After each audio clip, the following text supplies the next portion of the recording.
Welcome to the Money Made Human podcast. It celebrates at its heart the work of credit unions and their vital role in enriching our lives and communities. Brought to you by First Class Credit Union, each episode features insightful discussions revealing the meaningful impact that can be made through economic collaboration. Mostly, it's a collection of compassionate conversations about navigating life and the individual journeys we take. Good morning and welcome to Money Made Human, a podcast by First Class Credit Union. We are delighted today to be joined by the Chief Reporter from the Sunday Post, Marion Scott. Hello. Hi, how is everybody? How are you all? Thank you so much for inviting me today. Oh, Marion, we're so pleased to have you. And you're such an iconic person in terms of journalism in Scotland. Thank you. We've just been speaking to the editor of the Sunday Post this morning, Thomas Hawkins, and he had such great things to say about you. So we're really have so many questions to ask you. But we'll come back to the Sunday Post if that's okay. Yes, that's okay. Because a little birdie told me you got your first front cover at a young age. Is that right? Yes, I did. I think when you're at school and things and when you're a young person, you never really know what you're going to do when you grow up. But when I was 18 months old, I got my first front page story and it kind of shaped the rest of my life, really. And the story behind that is that my mum had lots of sisters, and sisters are, they're very competitive, and they had lots of boys, but my mum had the first daughter. So she wanted to do something different from the rest of them. And it was in the days when they used to do Bonnie Baby and Bonnie Mum contests. So she decided she was going to start taking me around these places. And I grew up in a wee place called Arbroath. And that was, the sort of focus every summer, the outdoor pool, they would have these competitions. And so she took me along, and bikinis were banned at the pool because it was just one of those ages, So, but my mum had gone and made me a little bikini, and despite the fact that they were banned, I won everything. I won the top contest, Bonnie Baby and Bonnie Mum, and she was absolutely thrilled, really delighted, and we managed to escape the ban. So I got on the front page. But this cheered her on, and she thought this is the way to go. She started taking me to every single one she could find, and I got really fed up of it, being a bit of a tomboy. At one of them, I bit her. I bit her on the hand, and I wouldn't let her go, and she always had to wrestle her hand off before I would let her go. So that was the end of my beauty career, the one and only. So you were a Bonnie Baby at the age of 18 months. I was a Bonnie Baby, and I've managed to keep the same body shape ever since. That's been through a very strict diet of pies and chips. But yeah, I can look back in that picture and say, look, see. Oh, I love that. I love that. And so that was your first encounter with newspapers? That was my first encounter with newspapers, and I just, it just seemed to me that it was something that fascinated me. And growing up, it's very unusual. I loved reading books, and I would, vicariously read and read and read. There was never a book out of my hand, and so there was not, a lot of guessing into where I was going to go when I was older. And the strange thing about it was that my grandpa, my mum's dad, sorry, he couldn't read or write at all. He was a farmer, and back in those days, it was very difficult. It wasn't like a big gentleman farmer. It was like his mum had 3 sons, and they all had to work on the farm. So my granddad had left school very early to do that, and he never really learned how to read and write properly. And that is another reason why I became a journalist and an investigative journalist, because my grandfather couldn't read and write. He was targeted by a load of scammers who managed to talk him into selling his land off at ridiculously low price, and really basically we lost what should have been our family legacy. The legacy. And I swore at that point that I would do everything I could to investigate every single one of them that had been involved in that scam. And throughout my career, I did eventually, and saw virtually all of them behind bars for one thing and another. There's one thing I did learn is that these guys, these scammers, they don't just do it to one person, they keep on going. So that was what really put fire in my belly to become an investigative journalist. When did that happen, Marion? Were you a young girl at the time or I going was through I, university or? I was a young girl at the time. I was going through school, and obviously, my family were very open about what happened, and we all talked about it. So it was something that really gripped me, and I thought it was just so unfair and such an injustice that it was something that really drove me on to become, an investigative journalist rather than any other kind. Did that sit with you right in that moment? Did you think I want to do something about that when I'm older? And you had a plan to become a journalist at that point? Is that what Yeah, happened? yes, really, yes. Because I loved writing, and I just thought that it was just such a sense of injustice of what had happened to my grandfather. Because he was a very hard working man, and he was out in the fields, the back of 4 o'clock as soon as it was daylight. He worked all his days. He's worked since he was a young child, and to have that all snatched away and taken away. Um, was horrific. And I saw the effect that it had on him. It destroyed him as a man and as a person, and the person that he was. And he never really recovered from that. And that's what happens to victims. And that was one of the reasons why, I strove to become an investigative journalist. I thought that there was something that I could do to help other people. And if it was to use my skills to expose people that had done wrong, then I felt that it was something that I could do. Do you do that in tribute to your grandfather now? Does he Yes, sit at the back of your mind?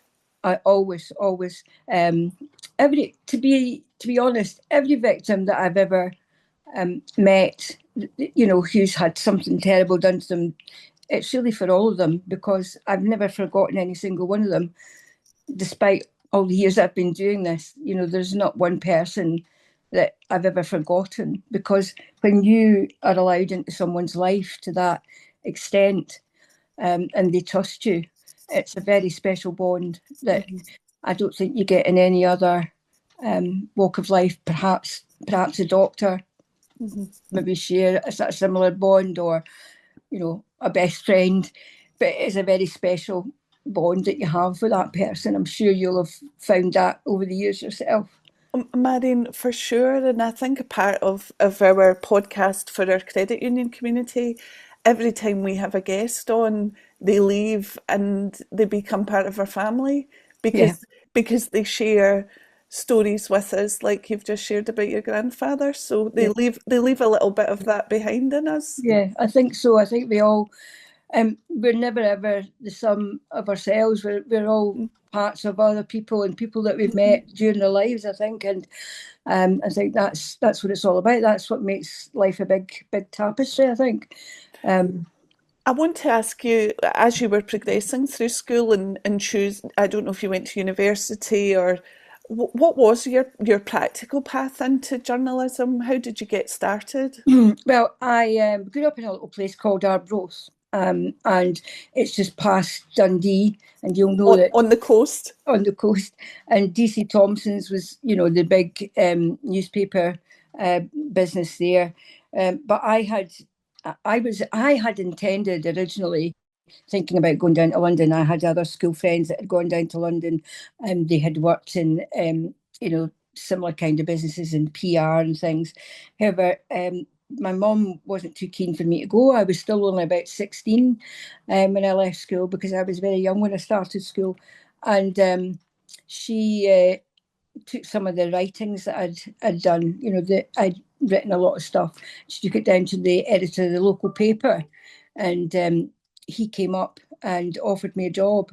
I was actually packing my suitcase, and he offered me a job. And I thought about it because I'd been offered a place at university as well to study journalism, and he had been a Sunday Mail journalist before he became the local newspaper editor, and he said to me, "Well, you could go to university, but you're still going to have to start at the beginning again.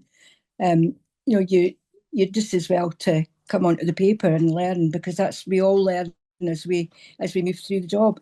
So I decided, right, okay, I'm going to give it a try, and that's how it started. My training was, I was given a pen and a notebook and told to get out there and listen to what people were saying, and actually it was the best training I could ever have had, because it did teach you how to converse with people, how to get to know people, how to get them to trust you, to be able to share very, very intimate moments in their lives, things that had happened to them. So that's how I started, really, basically, in a little place called Arbroath. I was there for, I would say, a couple of years, and I came down to Glasgow. Of course, the big smoke, that was always calling to me. And I started in a local paper called the Wishaw Press. And while I was there, I immediately started working for all the bigger papers. And within a very short time, I was freelancing and working in the Daily Record, working in the Evening Times and the Sunday Mail. All iconic Scottish newspapers. Absolutely. And the funny thing was that I was too young to get a staff job, because in those days you had to be 19. And by that point, I was still only 18 years old. But I was determined that I was going to make my mark. So I just sort of stuck in there, and I ended up working for all the different newspapers throughout over the years. But basically, the Sunday Mail was my home for about 30 odd years, and then the Sunday Post. And did you want to specifically get into investigatory journalism? Was that the passion in it?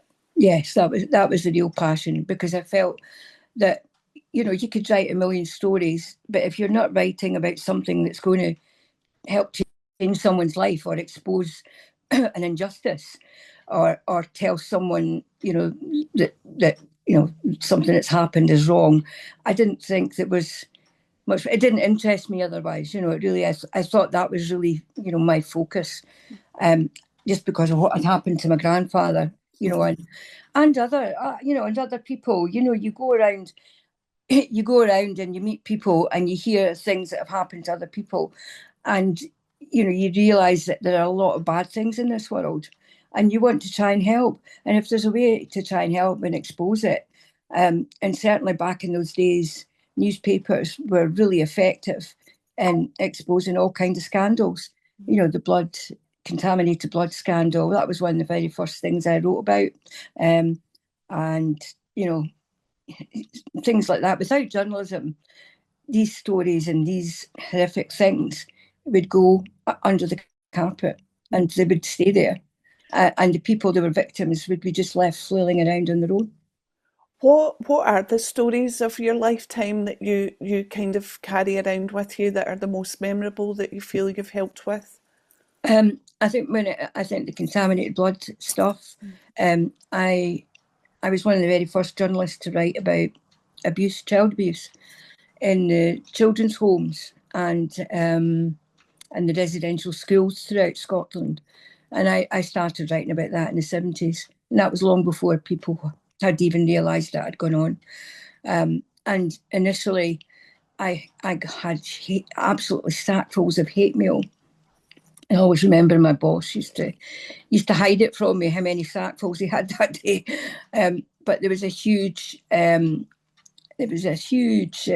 feeling within the public that this sort of thing just couldn't happen, particularly if there was a religious organisation attached to the children's home or a residential school.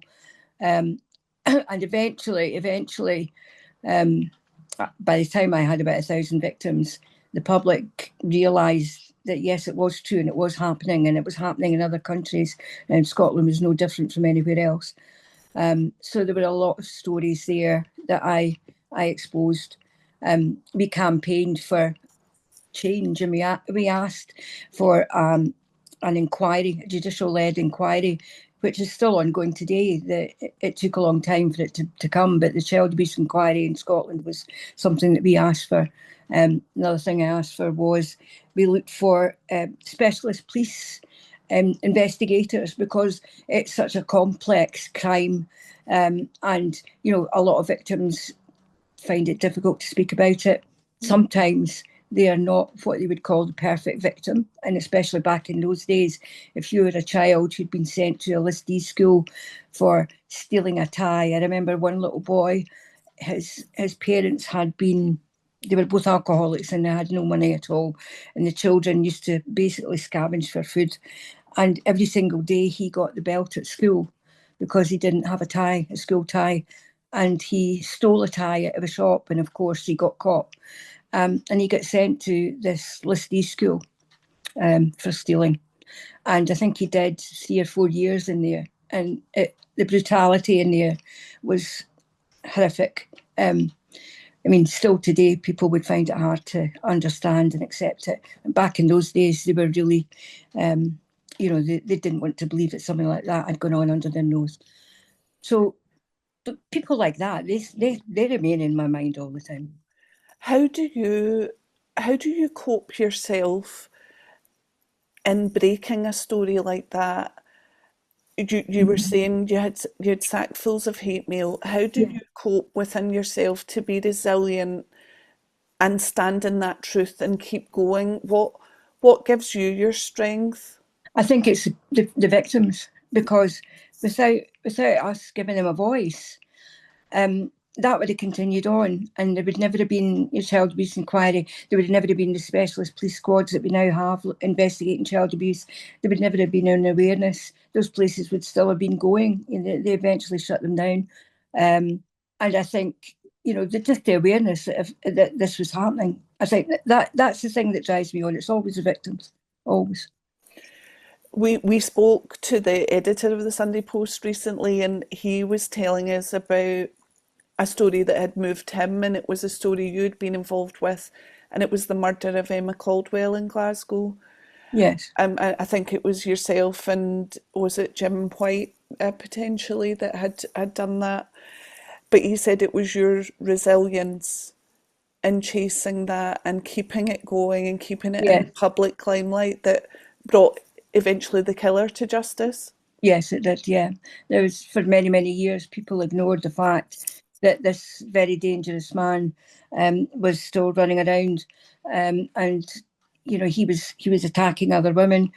I'm sure there are other victims out there that we won't know about, but yeah, I felt that the police they'd looked at the wrong perpetrators, and the police sometimes they go off on a tangent, and it's very hard for them to say we made a mistake and to go back to the beginning again and start again.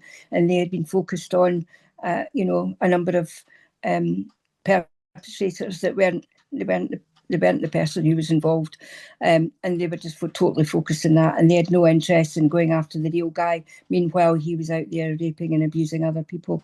And I just felt we had to keep going. We had to tell the truth. We had to expose both them and the system, and we had to get justice for Emma and her mother. And the greatest sadness was the fact that her poor dad wasn't alive to see that justice coming. There's an inquiry now going on into how the police handle things. And I think that's right. I think we should have inquiries when things go badly wrong, because we all rely on bodies like the police to bring us justice and to find the truth.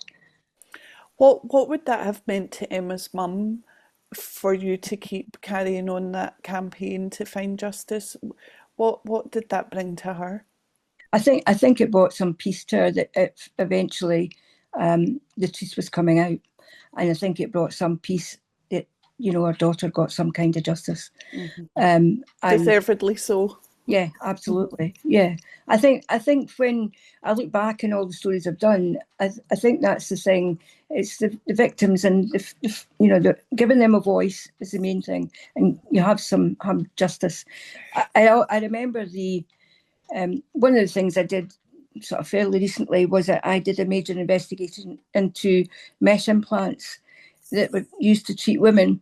And the NHS brought these mesh implants in to save £200 per patient, rather than they were being brought in to treat women for birth injuries after they'd given birth, bladder issues, etc.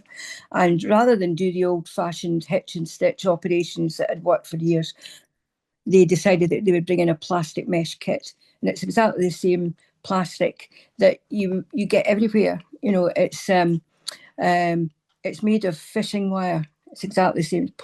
It's plastic, basically. And they decided they were going to save £200 per person by using these kits.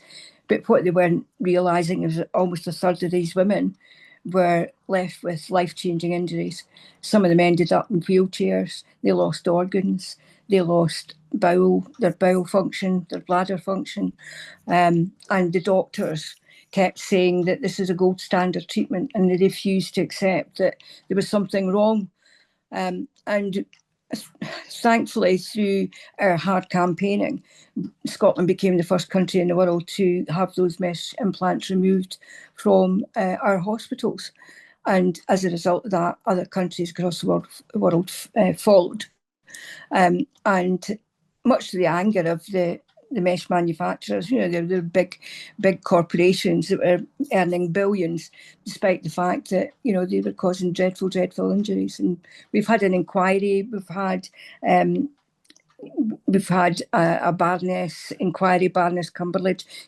She's ruled that these victims should rightly receive some compensation. However, just like the WASPy women, the government are trailing on that. But we have been able to get them across to America to get their mesh removed, because the surgeons here just couldn't do it at the time. So that's something I'm very proud of. And when I think back on that, I think so far we've saved something like 2,000 women a year from possible life-changing injuries. So it just shows you the power of newspaper. There's one other story I wanted to ask you about, Marion, which is centres around women. Yeah. And it was actually a story that brought us together. But earlier this year, the Sunday Post ran a front cover story, your story, about the dangers that women face in their own homes through domestic violence. And the Sunday Post did this most powerful cover of some of the women that had been killed. And we just found it, as a credit union that work in a community, that we're a national organisation and we care deeply about our female members. We got in touch with the Sunday Post immediately and said, how can we help? What can we do? But I just wondered if that story shows real influence into impact, because I guess we're hoping from that story we can do more in collaboration. And give me your thoughts on why it was important to bring that story to light, but also how that can't be the end of the story. Oh no, it cannot be the end. I think it's maybe halfway through the story, maybe. But no, I think we've got a lot of really incredible plans that I hope that we can bring off and work together, because I think, first of all, exposing it, because I think people every single day, there's violence towards women, there's violence that children see, it affects their lives for the rest of their lives. It's the biggest, domestic violence is it's the biggest threat to family life in our country today. And if we ignore it at our peril, because it can affect, there's not a family in Scotland, put it this way, there's not a family in Scotland that has not been touched by domestic abuse. And it doesn't just affect people living in a housing scheme, it affects every single family right across Scotland. And it doesn't matter whether you're a chief executive of a company, or you're working in Tesco. It's exactly the same. If you're being abused and violated and you're living in fear, then it's a horrific crime against women and children, mostly women. I mean, there are occasions where men will suffer abuse, but by far and large, it's women. And I just think if we continue to ignore this, what kind of a society are we? We're a lot more educated now into understanding just the effects that domestic abuse can have on people. I mean, it's a lifelong effect. It doesn't just happen once and then it goes away. So I think the fact that we know that, I think it's really important that we do something about it now. And it's a very difficult subject, and I know it's hard to get people to look at it and say, look, this is happening on your doorstep, because it is. But I think we have to. And I think by showing it, when I went to my boss and I said, look, I want to show all the women that have been lost in the last term of the Parliament.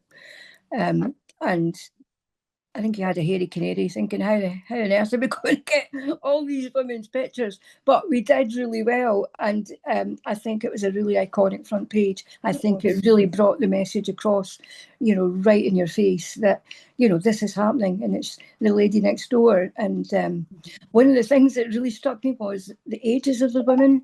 There was, from 16 to in the 90s. And I thought, my goodness. Even at 90 years old, you're not free from something like this happening to you and upending your life.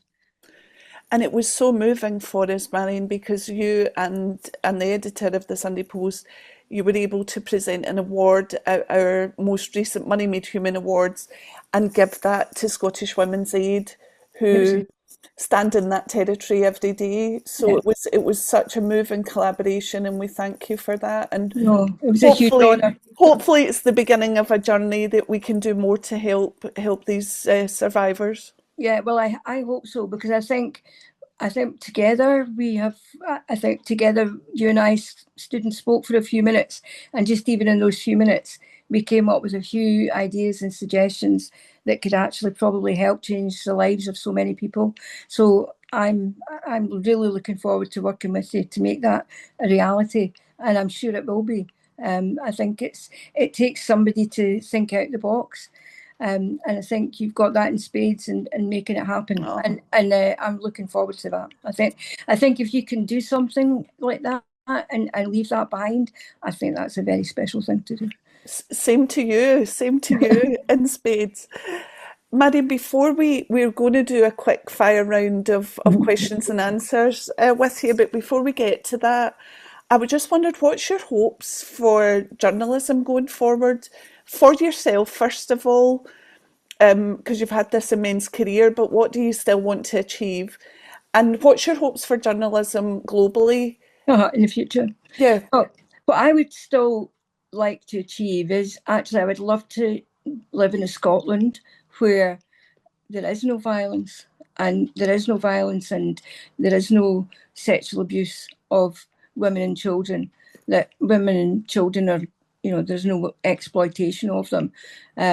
If we can get to that, I do think we can get to that place, but we have to have the right politicians, and for all kinds of reasons, a lot of things that should have happened this year ended up not happening. And I think politicians need to look at themselves and say, if that was my child, if that was my daughter, what would I want for them? And I think we need to hold the politicians to account, because ultimately they're the ones with the power to make the change that can make people's lives so much different. And I think we need to do so much more of that. So my aim this year and the coming years is to hold them to account even more than I have already. Violence against women and children is going to be our huge focus in the Sunday Post for the foreseeable future until it ends. And we're working towards that focus. And if we can achieve that, I think this will be an incredible country to live in. It's small enough to make a change like that. I think along the way we need to bring men with us, and that's very, very important, so that men can call out others and don't feel embarrassed. To get back to the days when people used to drink and drive, and now they don't, and people would be horrified thinking that folk were suspecting them of doing so. I want to see that happening for violence against women and children. But we can't do that without men as well. So I hope there's lots of incredible men out there, and we just need them to use their voices. I love that. I love your passion for it. What about journalism in general globally? We have to keep shining a light on that. Yeah, absolutely. The Sunday Post is one of the very few newspapers that still does proper investigations and campaigns. And unfortunately, over the years, everybody used to buy a paper. You used to buy several papers. Nowadays, it's very rare for people to buy a newspaper, and that's really sad. It's saddened me because I think we play and still play a huge role in society. But because the number of newspapers are no longer selling as much as they used to, then the number of journalists are getting fewer and fewer and fewer. And we saw what happened in America, where swathes, hundreds of journalists were put out to grass, and they're no longer working in the industry. And eventually the place became like a Wild West, and nobody was being held to account. Mm-hmm. So they're now seeing the resurgence of papers again over there. I hope that doesn't happen here, and that we don't lose everything to start again, because we do. I think Scotland in particular, it's a small enough country to make change, and we could do incredible things. And I think having a healthy newspaper industry is something that's needed. We can't make these changes without politicians and people in power being held to account. Oh, absolutely, for sure. Now we're going to ask you some quick fire questions. We're just being joined by your team from headquarters. Hello. So, guys, we've got some quick fire questions for Marion. Yeah, we do. We have some questions from the team. The first question we have is, what has been the most defining moment of your journalism career so far? Oh my goodness. So many. You really put me on the spot. I think seeing Emma Caldwell's killer jailed. We're busy fighting for Denise Clare, who was involved in the David Goodwillie rape allegations. The mesh, if you look at the number of, and child abuse as well. There's too many. You've put me on the spot. There's too many. I can't choose, honestly.